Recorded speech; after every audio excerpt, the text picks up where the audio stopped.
प्यारे बच्चों नमस्कार। मैं एक बार फिर से आपके यूट्यूब चैनल भावना एजुकेशन हब पर स्वागत करता हूं। और जैसे कि हम कॉम्पिटिटिव एग्जामिनेशंस के लिए ज्योमेट्री पढ़ रहे थे, और ज्योमेट्री में मैंने आपको सेंटर्स ऑफ ट्रायंगल पढ़ाया था। तो आज मैं पढ़ाऊंगा आपको position of centre of triangles, यानी कि आपके पास ट्रायंगल अगर एक्यूट एंगल ट्रायंगल है, या एक आइसोसेलेस ट्रायंगल है, या एक राइट एंगल ट्रायंगल है, या एक ऑब्ट्यूज एंगल ट्रायंगल है, तो उसमें जो पांच तरह के सेंटर हैं, सेंटरोइड है, इन सेंटर है, ऑर्थो सेंटर है, सरकम सेंटर है और एक्स सेंटर है, ये कहाँ कहाँ पर बनेंगे। इस पर एग्जामिनेशंस में क्वेश्चन पूछे जाते हैं कि भाई अगर मेरे पास एक ऑब्ट्यूज एंगल ट्रायंगल है तो उसमें ऑर्थो सेंटर कहाँ बनेगा। अगर मेरे पास एक एक्यूट एंगल ट्रायंगल है तो इसमें इन सेंटर कहाँ बनेगा, इनसाइड या आउटसाइड। मेरे पास अगर एक राइट एंगल ट्रायंगल है तो मेरे पास जो सरकम सेंटर बनेगा वो कहाँ बनेगा, इन सेंटर कहाँ बनेगा। तो इस तरीके के सवाल पूछे जाते हैं। तो इस वाले जो लेक्चर में हमें क्या करना है, सिर्फ थ्योरी पढ़नी है। ये देखना है कि कौन सा ट्रायंगल का सेंटर कहाँ पर पड़ने वाला है। तो सबसे पहले स्टार्ट करेंगे स्केलियन ट्रायंगल से। एक्यूट एंगल ट्रायंगल,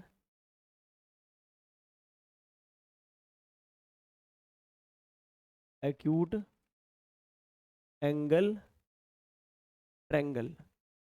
और एक्यूट एंगल ट्रायंगल जो आपका होगा उसमें हर एक एंगल 90 से क्या होता है, छोटा होता है। तो हमें क्या निकालना है, हमें ये देखना है कि उसमें इन सेंटर कहाँ होगा, उसमें सरकम सेंटर कहाँ होगा, उसमें सेंट्रोइड कहाँ होगा, उसमें ऑर्थो सेंटर कहाँ होगा, उसमें एक्स सेंटर कहाँ होगा। ध्यान रखना, जो एक्स सेंटर होता है, मेरे पास एक्स सेंटर होता है वो हमेशा कहाँ होता है, बाहर। तो जो एक्स, इसको बाद में देखेंगे एक्स सेंटर को, पहले देखते हैं हम इन सेंटर। स्टार्टिंग करेंगे सेंटरोइड से।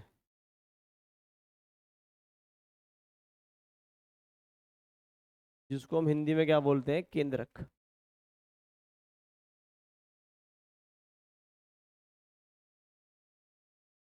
तो केंद्रक की खासियत क्या है, केंद्रक की खासियत यह है कि अगर आप इस वाले पॉइंट से सामने वाली लाइन पर एक ऐसी लाइन ड्रॉ करें जो उसको दो बराबर हिस्सों में बांट दे।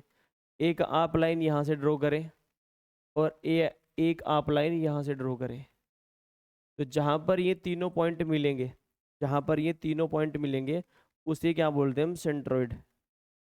जो इसका केंद्रक है इसको डिनोट करते हैं हम जी से।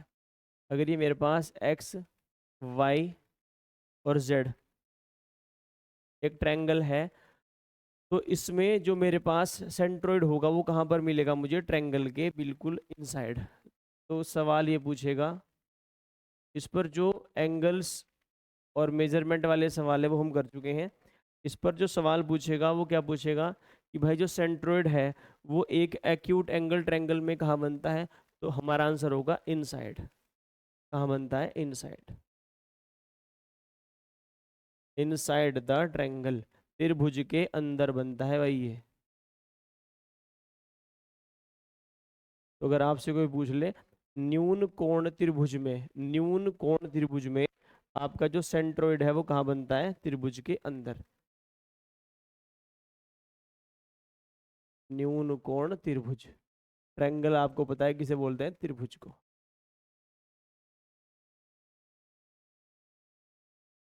ये क्या है, न्यून कोण त्रिभुज। तो न्यून कोण त्रिभुज में जो सेंट्रोइड बनेगा वो इनसाइड द ट्रायंगल बनेगा, त्रिभुज के अंदर बनेगा। इसके बाद हमें देखना है हमारा इन सेंटर कहाँ बनेगा। इसको बोलते हैं अंतः केंद्र।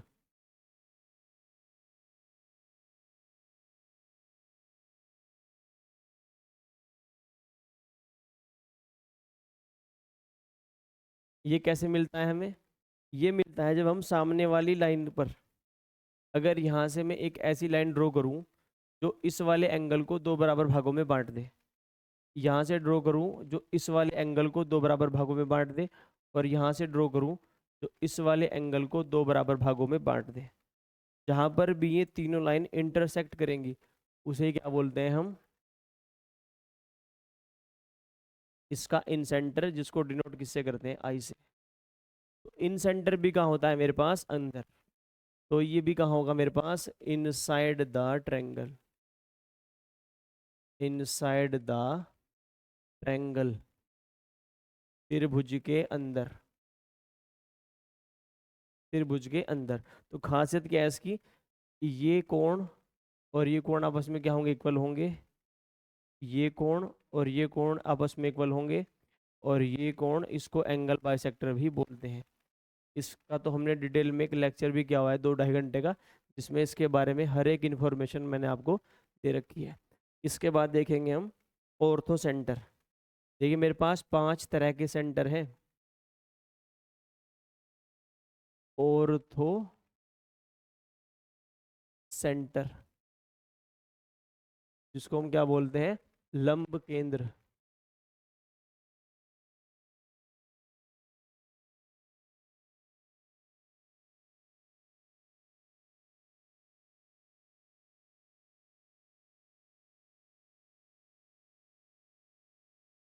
ये क्या होता है, ये आपका होगा, अगर आप इस पॉइंट से इस लाइन पर एक हाइट डाल दें, एक परपेंडिकुलर डाल दें, और तीनों परपेंडिकुलर जिस पॉइंट पर कट करेंगे उसे क्या बोलते हैं हम, ऑर्थो सेंटर, लंब केंद्र।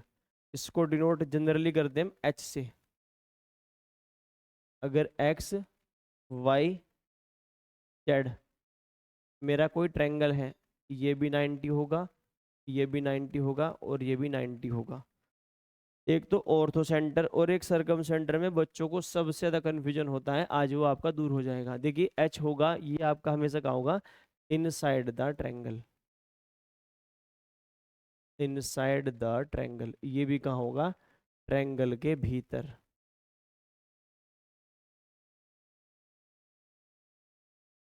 पहला मेरे पास क्या है, सेंट्रोइड है।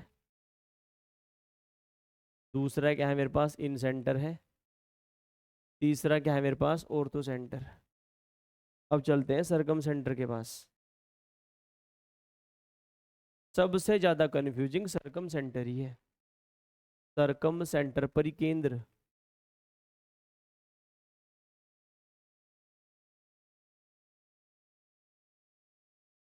हिंदी में क्या बोलते हैं, परिकेंद्र।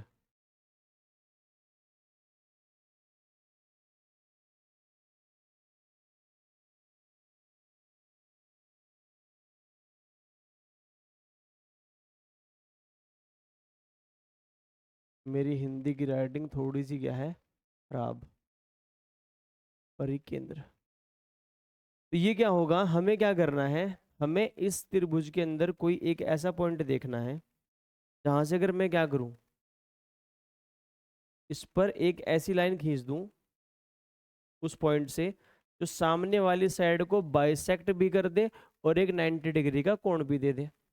फिर मुझे वही काम यहाँ से करना है,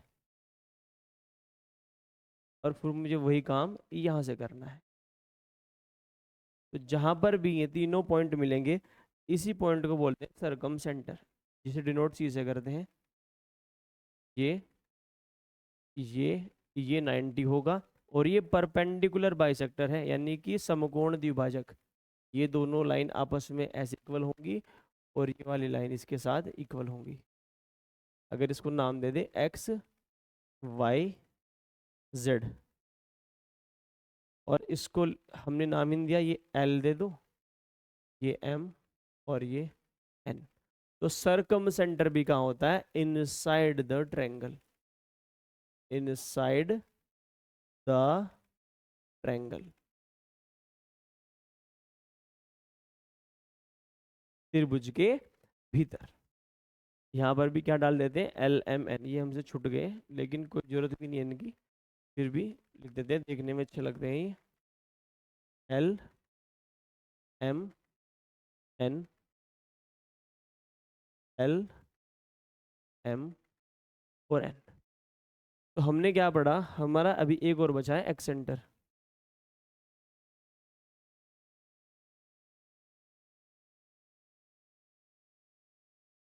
और ये तो हमारा पिछला लेक्चर था, जो हमने पिछला लेक्चर पढ़ा है वो एक्स सेंटर के ऊपर ही पढ़ा है। तो 5वां सेंटर क्या होगा मेरे पास, एक्स सेंटर। और ये कहाँ होता है हमेशा, outside the triangle, outside the triangle.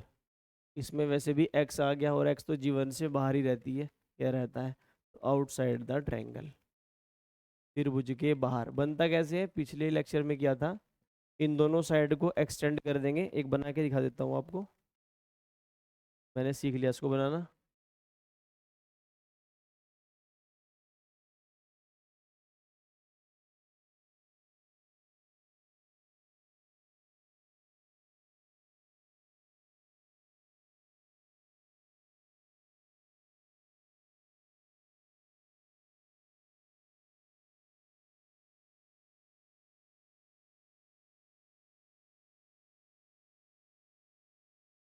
ये छोटा सा ऊपर जो ट्रायंगल है, तो नाम दे देते हैं एक्स, वाई और जेड। ये सेंटर, इसको डिनोट करते हैं ओ से। बनता कैसे है, जब इनके हम क्या करते हैं, बाह्य कोण द्विभाजक को मिला देते हैं। अगर y का एक्सटर्नल एंगल बाइसेक्टर मिला दूं, और यहाँ पर z का एक्सटर्नल एंगल बाइसेक्टर बना दूं, मिला दूं, तो जहाँ पर ये मिलेंगे, इसे क्या बोलते हैं हम, एक्स सेंटर। ओ, तो ये हमेशा कहाँ होगा, आउटसाइड द ट्रायंगल होगा। तो हम इसको समराइज कर लेते हैं कि जो मेरे पास, अगर मेरे पास एक्यूट एंगल ट्रायंगल है, अगर मेरे पास एक्यूट एंगल ट्रायंगल है, यानी कि एक न्यून कोण त्रिभुज है, तो इसमें क्या होगा, जो मेरे पास सेंटर्स हैं, कौन कौन से हैं, पहला है मेरे पास सेंटरोइड, CNTROID। एक मेरे पास कौन सा है, इन सेंटर है। एक मेरे पास क्या है, ऑर्थो सेंटर है, ऑर्थो। एक मेरे पास सरकम सेंटर है, CIRCUMCENTER। तो भाई ये तो होंगे इनसाइड द ट्रायंगल, ये क्या होंगे मेरे पास, इनसाइड द ट्रायंगल, चारों के चारों इनसाइड द ट्रायंगल। मजेदारी आएगी ऑब्ट्यूज एंगल ट्रायंगल में। और जो एक बनेगा एक्स सेंटर, इसे तो आपको अपनी जिंदगी से दूर रखना है, एक्स को। तो जो एक्स सेंटर होगा मेरे पास, जो ये तो पहला मान लेते हैं, ये दूसरा है, ये तीसरा है, और ये चौथा है। जो पांचवा है, पांचवा क्या है मेरे पास, एक्स सेंटर। और ये कहाँ होता है, आउटसाइड। आउटसाइड किसके, ट्रायंगल के। तो ये है पूरा का पूरा एक्यूट एंगल ट्रायंगल के बारे में, जो चारों के चारों सेंटर है, सेंटरोइड, इन सेंटर, ऑर्थो सेंटर, सरकम सेंटर, ये तो होंगे इनसाइड द ट्रायंगल। और जो पांचवा बनेगा एक्स सेंटर, ये तो बाहरी बनता है, ये क्या होगा, आउटसाइड। ये तो चाहे ट्रायंगल कैसा भी हो, एक्यूट एंगल ट्रायंगल हो, आइसोसेलेस हो, आपका ऑब्ट्यूज एंगल ट्रायंगल हो, राइट एंगल ट्रायंगल हो, इक्विलेटरल ट्रायंगल हो, ये तो बाहरी बनेगा, इसे तो लिखना ही बेकार है। एक्स का मतलब है जिंदगी से बाहर, तो एक्स सेंटर कहाँ मिलेगा, बाहर ही मिलेगा, सर्कल के, सॉरी ट्रायंगल पढ़ रहे हैं, ट्रायंगल के बाहर ही मिलेगा। अब हम पढ़ेंगे अपना आइसोसेलेस ट्रायंगल, ये इंपॉर्टेंट है, लेकिन मैं इसको एक ही डायग्राम में खत्म कर दूंगा। आइसोसेलेस ट्रायंगल, ISOSCELES, स्पेलिंग भाई चेक कर लेना, गलत हो सकती है एक बार को।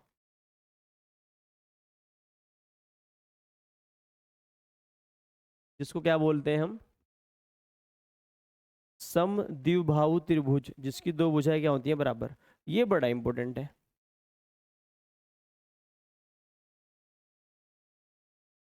देखिए पहले इसको समझते हैं थोड़ा सा, यहाँ पर समझते हैं इसको। अगर हम क्या करें,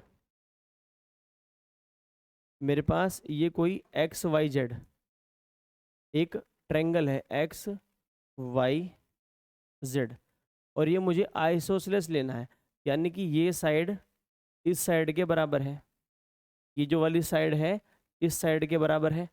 अगर ये एंगल मेरे पास थीटा है, तो ये एंगल भी कितना है मेरे पास, थीटा है।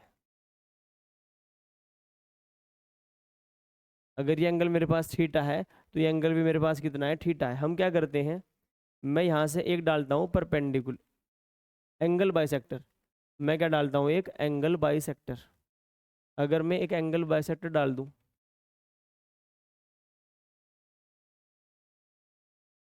एंगल बाइसेक्टर डालने का मतलब क्या है, ये मिलता है पॉइंट एल पर।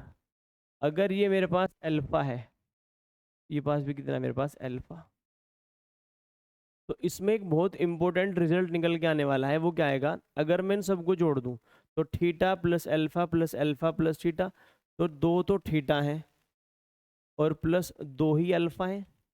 भाई दो ही थीटा है, दो ही अल्फा है। और ट्रायंगल के तीनों कोणों का मान कितना होता है, 180 डिग्री। अगर दो से काट दूं तो थीटा प्लस अल्फा की वैल्यू कितनी है मेरे पास, 90 डिग्री। यानी मेरे पास ये दोनों जो कोण हैं ये 90 डिग्री के हैं। अगर ये 90 डिग्री के हैं तो अगर ये दोनों 90 के हैं तो ये भी कितने का होगा, 90 डिग्री का। यानी कि अगर मेरे पास एक आइसोसेलेस ट्रायंगल है और उसमें मैं यहाँ पर एंगल बाइसेक्टर खींच दूं, तो जो वो एंगल बाइसेक्टर होगा वो सामने क्या डलेगा, परपेंडिकुलर डलेगा। ये बात हमने प्रूव कर दी, इसलिए मैंने इसको अलग पेन से लिखा है।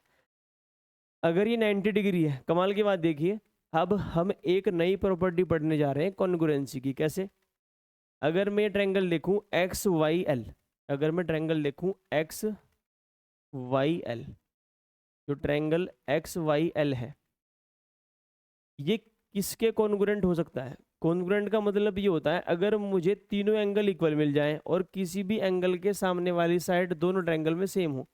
अगर मैं यहाँ पर देखूं, अल्फा है थीटा है 90 है 90, यानी ये दोनों जो ट्रायंगल हैं इनके तीनों कोण आपस में बराबर है।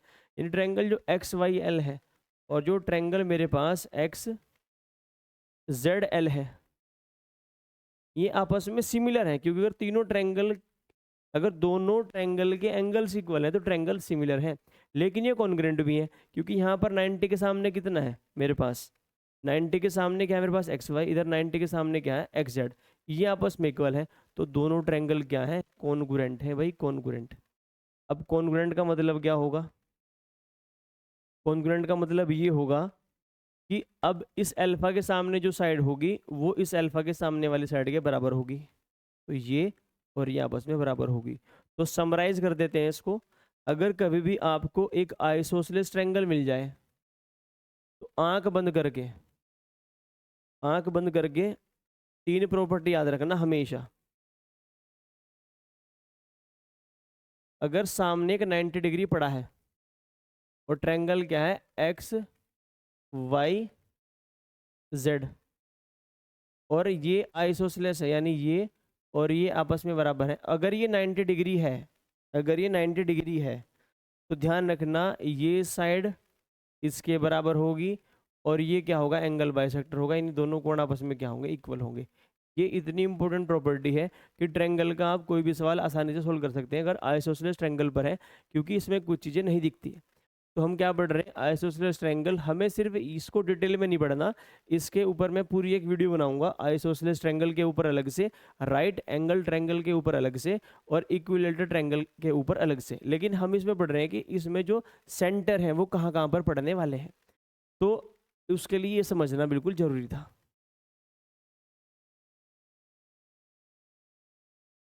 अब एक बार और लिख देते हैं आइसोसेलेस ट्रायंगल, CELES।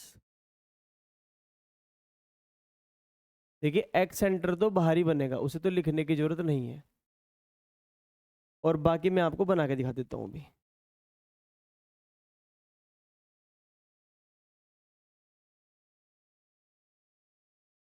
एक ट्रायंगल है हमारे पास, इस बार लिखेंगे एक्स वाई जेड, लिखेंगे एक्स एक्स वाई और जेड, एक्स वाई और जेड। सबसे पहले बनाएंगे ऑर्थो सेंटर। ऑर्थो सेंटर के लिए कुछ नहीं करना, यहाँ से एक लाइन खींचनी है, यहाँ पर क्या दे दे मुझे, 90 दे दे एक।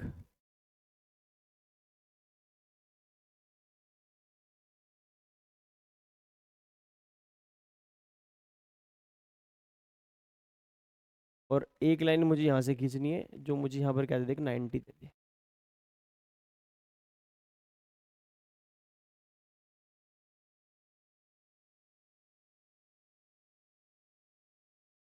तो ये दोनों क्या है मेरे पास, 90, ये भी 90 है और ये भी क्या है, 90। ट्रायंगल आइसोसेलेस है, यानी जो एक्स वाई है, जो एक्स वाई है वो एक्स जेड के बराबर है। जो तीसरी लाइन ऊपर से आएगी,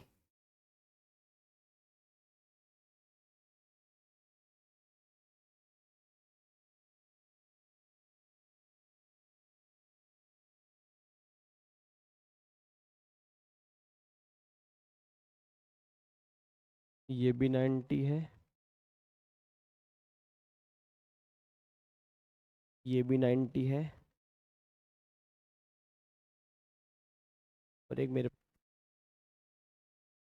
जहाँ पर तीनों 90 मिल जाएंगे वो क्या है मेरे पास, ऑर्थो सेंटर। ये है मेरे पास एच। इससे जस्ट ऊपर क्या बनेगा, देखिए, अगर यहाँ पर ये एक राइट एंगल ट्रैंग, ये एक आइसोसेलेस ट्रायंगल है, राइट एंगल ट्रायंगल तो ये है वाई, इसको नाम दे देते हैं ए बी और सी। ध्यान दीजिएगा, देना ही पड़ेगा। मैंने अभी बताया कि अगर आपके पास एक आइसोसेलेस ट्रायंगल है और उसमें आप एक 90 डिग्री डाल दें तो वो सामने वाली साइड को बाइसेक्ट कर देता है। अगर सामने वाली साइड को बाइसेक्ट कर देगा तो उसका मतलब ये है कि ये जो मेरे पास साइड है ये और ये आपस में क्या होंगे, इक्वल। और ये जो एंगल है ये वाला और ये वाला एंगल भी क्या होगा मेरे पास, इक्वल। यानी ये दोनों कोण आपस में क्या होंगे मेरे पास, इक्वल। ये और ये वाला कोण क्या होगा मेरे पास, इक्वल। अगर ये दोनों कोण इक्वल है यानी कि ये एंगल बाइसेक्टर वाली लाइन भी है। अगर ये एंगल बाइसेक्टर वाली लाइन है तो एंगल बाइसेक्टर भी मुझे इसी लाइन पर मिलने वाला है। वो कहाँ मिलेगा, वो देखिए, अगर हम एक एंगल बाइसेक्टर खींच दें,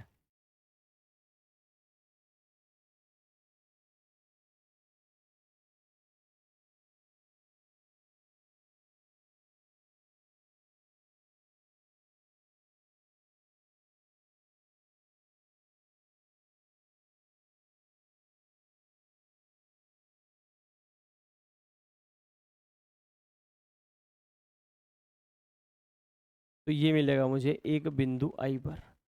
आई से क्या करता हूँ मैं, एंगल बाइसेक्टर को डिनोट।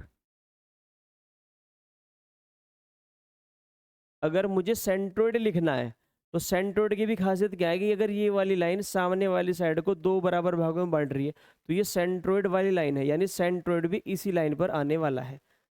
और सेंट्रोइड की खासियत क्या है कि सामने वाली भुजा क्या कर देगा, बाइसेक्ट।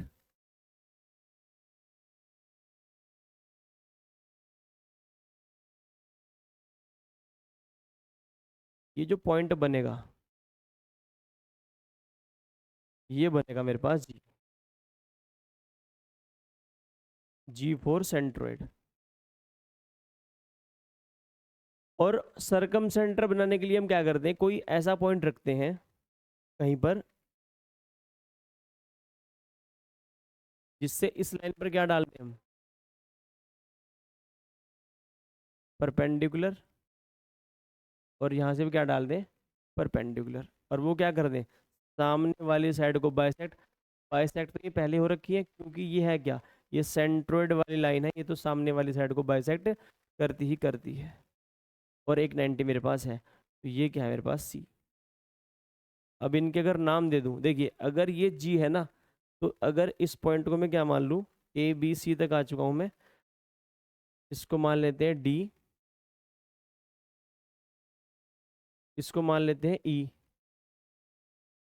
इसको मान लेते हैं एफ, इसको मान लेते हैं जी। ध्यान रखना अगर ये सेंट्रोइड वाली लाइन है ना तो ये एक्स जी और जी वाई आपस में बराबर है, क्योंकि सेंट्रोइड वाली जो लाइन होती है उसकी खासियत ही क्या है कि सामने वाली लाइन को दो बराबर भागों में बांट देना। तो इसमें समझने वाली बात ये है कि जो मेरे पास सेंटर होंगे वो एक सिंपल लाइन में होंगे। तो all the centres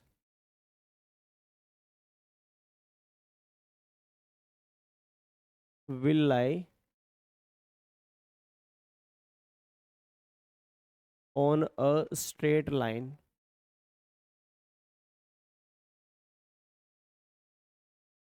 Straight line.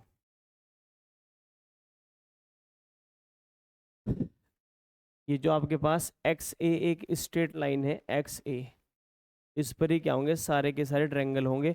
और ध्यान रखना इनका जो ऑर्डर होता है, ऑर्डर वो क्या होता है, सबसे पहले क्या होता है, सरकम सेंटर, उसके बाद होता है आपका सेंट्रोइड, फिर इन सेंटर, और फिर आपका ऑर्थो सेंटर। ये इनका ऑर्डर है। सबसे पहले सरकम सेंटर होता है, फिर आपके पास सेंट्रोइड होता है, फिर आपके पास क्या होता है मेरे पास, इन सेंटर, फिर क्या होता है मेरे पास ऑर्थो सेंटर। और इन सेंटर जो है मेरे पास, उसका आई कट चुका है, दोबारा लिख देते हैं इसको, ये रहा आई।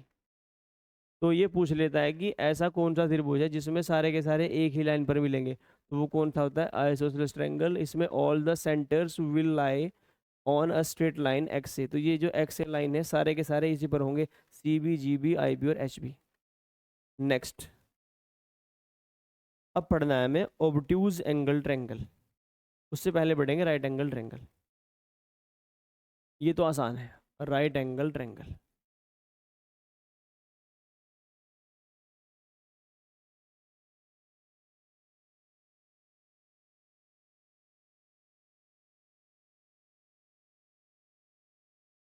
राइट एंगल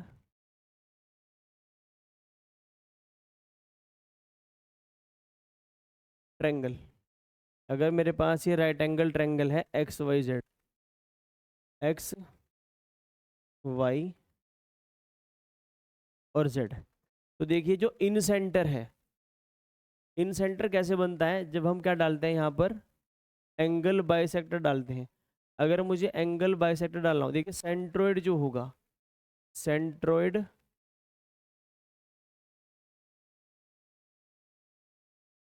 और एक आपका इन सेंटर,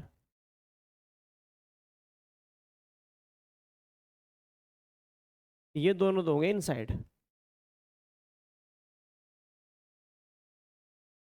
इनसाइड क्यों होंगे, क्योंकि सेंट्रोइड कब बनता है, जब यहाँ से एक लाइन डाल लेंगे इसको बाइसेक्ट कर देगी, यहाँ से लाइन डालेंगे इसको बाइसेक्ट कर देगी, यहाँ से लाइन डालेंगे इसको बाइसेक्ट कर देगी, तो वो पॉइंट मुझे कहीं ना कहीं अंदर ही मिलेगा।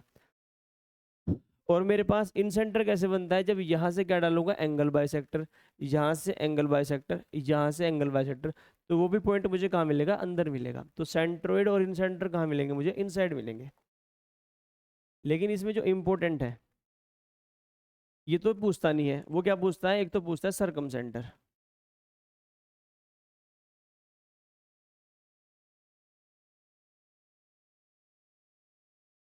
सरकम सेंटर आपको क्या पता क्या है इसका, कहाँ होता है, हाइपोटेन्यूज पर।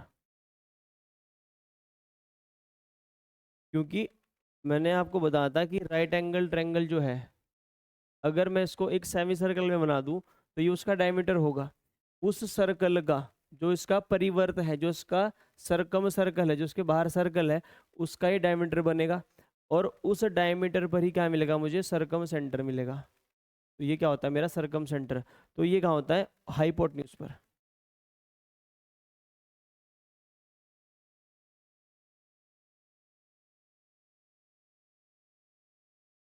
विकर्ण, कर्ण पर।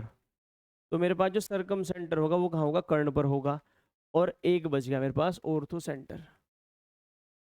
ये पूछता है वो कि ऑर्थो सेंटर कहाँ होता है। तो भाई सबसे पहले मैंने आपको क्या बताया, सबसे पहले बताया सेंट्रोइड और इन सेंटर, ये कहाँ होंगे, इनसाइड होंगे, ये कहाँ होंगे, इन अंदर होंगे। सरकम सेंटर मेरा हाइपोटेन्यूज पर होता है। और ऑर्थो सेंटर कहाँ होता है, देखिए इसका मतलब ये है कि यहाँ से अगर 90 डाले तो यहाँ मिलेगा, यहाँ से अगर 90 डाले तो यहाँ मिलेगा। तो यही जो पॉइंट होगा ये क्या होता है मेरा, ऑर्थो सेंटर। भाई ऑर्थो सेंटर क्या होता है, अगर सामने वाले वर्टिसेस से अपोजिट साइड पर क्या डाल दे, परपेंडिकुलर, यहाँ से भी क्या डाल दे, परपेंडिकुलर, तो जहाँ पर भी ये मिलेंगे उसे क्या बोलते हैं हम, ऑर्थो सेंटर। तो ये कहाँ मिलता है, on right angle vertex, angle vertex, ये इंपॉर्टेंट है, यही पूछता है बार बार कि ऑर्थो सेंटर कहाँ मिलता है। तो कहाँ मिलता है, जो 90 डिग्री वाला वर्टेक्स होगा ये, यानी जो समकोण होता है, जैसे ए बी सी में बी समकोण है, पी क्यू आर में क्यू समकोण है, तो यहाँ पर मिलता है। और एक्स सेंटर तो बाहर ही मिलेगा, तो देखना जरा, सेंटरोइड और इन सेंटर तो हो गए इनसाइड, तो कहीं ना कहीं मेरे पास जो जी होगा, जी होगा और आई होगा, वो तो अंदर होगा। ये मेरे पास क्या है, ये मेरे पास सी है, सी कहाँ होगा मेरे पास, हाइपोटेन्यूज पर होगा सी, यहाँ पर। और ये मेरे पास क्या होगा, एच, एच कहाँ होगा, राइट एंगल वर्टेक्स पर। नेक्स्ट, अब हम पढ़ेंगे ऑब्ट्यूज एंगल ट्रेंगल, और उसके बाद राइट एंगल ट्रेंगल, फिर ये खत्म।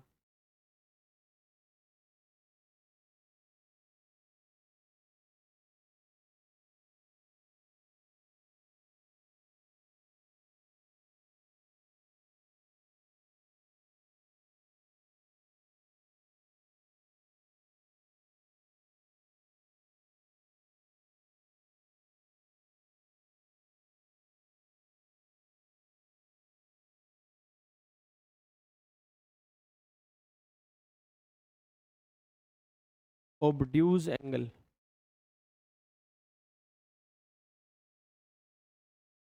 ऑब्ट्यूज एंगल ट्रेंगल,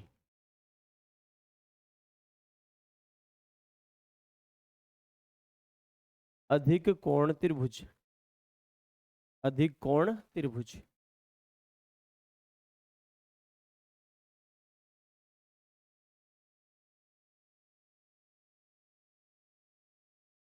कोण त्रिभुज,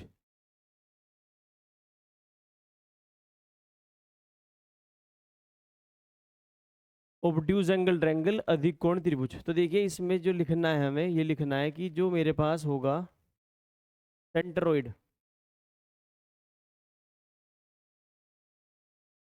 भाई सेंट्रोइड तो सिंपल है, कैसे, यहाँ से डाल दो, इसको बाइसेक्ट करवा दो, फिर इसको बाइसेक्ट करवा दो, फिर इसको बाइसेक्ट करवा दो, तो सेंट्रोइड एंगल बाइसेक्टर यहाँ से डाल दो, यहाँ से डाल दो, यहाँ से डाल दो, और यहाँ पर कोई पॉइंट ले लो जिस पर यहाँ पर 90 डाल दो, यहाँ पर 90 डाल दो, यहाँ पर 90 डाल दो, तो सेंट्रोइड और इन सेंटर और सरकम सेंटर, कभी नहीं पूछने का कि कहाँ लाई करते हैं, क्योंकि कहाँ करते हैं ये इन साइड, ये जो मैंने लिखे हैं अभी, ये कहाँ लाई करते हैं, इन साइड।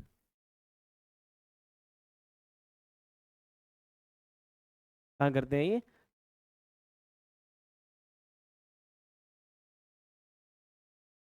तो सेंट्रोइड है, और जो इन सेंटर है, और जो सरकम सेंटर है, क्योंकि तो बनाने आसान है। ये कहाँ मिल जाएंगे हमें, इन साइड।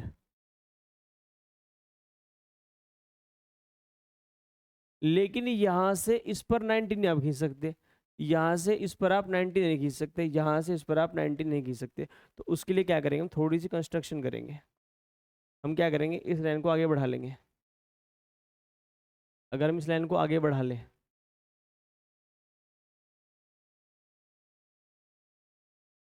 और यहाँ से क्या डाल दें, एक परपेंडिकुलर,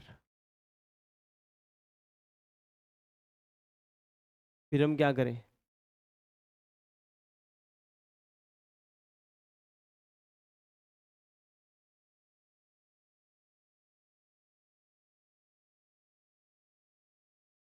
उसको आगे से बढ़ा लें।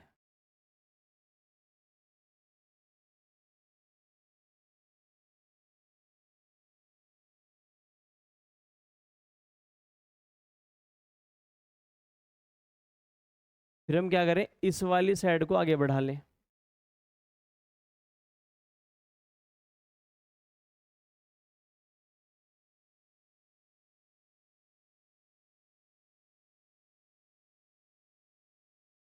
और एक 90 कहाँ से डाल दें, यहाँ से।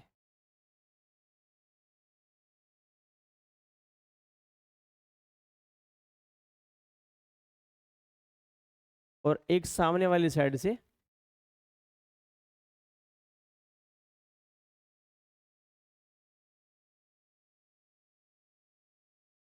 ऐसे डाल दें। तो एक्स, ये है ट्रायंगल भाई, वाई और जेड। तो जहां पर ये तीनों पॉइंट मिलेंगे, यही क्या है मेरे पास, एच, ऑर्थो सेंटर। तो ये कहाँ मिलते हैं? देखिए हमने क्या किया, यहाँ से भी डाल दिया, यहाँ से डाल दिया, फिर यहाँ से डाल दिया। तो मेरे पास जो ये एच पॉइंट होगा ये कहाँ मिलता है, आउटसाइड द ट्रायंगल। तो जो ऑर्थो सेंटर होगा, ऑर्थो सेंटर होगा, इंपॉर्टेंट यही है। वो पूछता है ऑब्ट्यूज एंगल ट्रायंगल में, ऑब्ट्यूज एंगल ट्रायंगल में जो ऑर्थो सेंटर होगा वो कहाँ होता है, वो होता है आउटसाइड द ट्रायंगल, ट्रायंगल के बाहर, आउटसाइड द ट्रायंगल। तो सेंट्रोइड, इन सेंटर सर्कम सेंटर तो अंदर होंगे, और तो सेंटर बाहर होगा। और जो एक्स सेंटर है वो कहाँ होता है हमेशा, वो तो बाहर ही होता है त्रिभुज के। लास्ट बच गया हमारे पास इक्विलेटरल ट्रायंगल। सबसे आसान यही है, सबसे आसान यही है, इक्विलेटरल ट्रायंगल।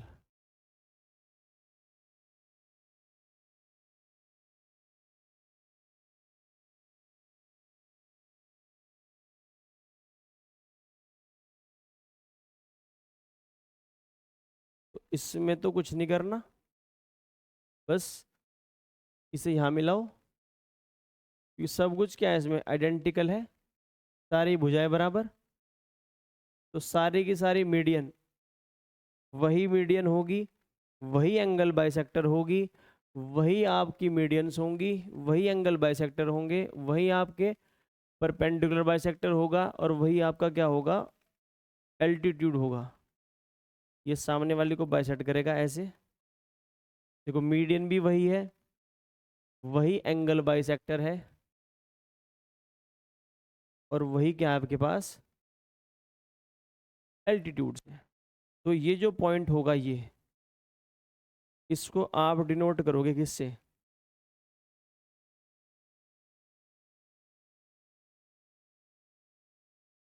ये जो पॉइंट है ना ये, अब यही तो जी है, यही जी है, यही सी है, यही एच है, और यही आई है। तो जो सारे के सारे सेंटर होंगे, सेंट्रोइड हो,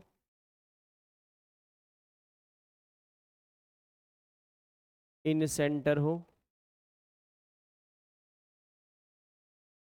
ऑर्थो सेंटर हो, या सरकम सेंटर हो, तो कहाँ होंगे, इनसाइड होंगे। इनसाइड तो होंगे, क्योंकि एक्यूट एंगल ट्रायंगल में तो इनसाइड ही होते हैं। और कहाँ होंगे, ऑन द सेम पॉइंट, यानी कि सारे के सारे एक ही बिंदु पर होते हैं। तो सवाल पूछ लेता है कभी कभी ये, कि भाई साहब ऐसे कौन सा ट्रायंगल है जिसमें सारे के सारे जो आपके पास सेंटर्स होंगे वो एक ही पॉइंट पर होंगे। तो वो क्या होता है मेरे पास, इक्विलेटरल ट्रायंगल।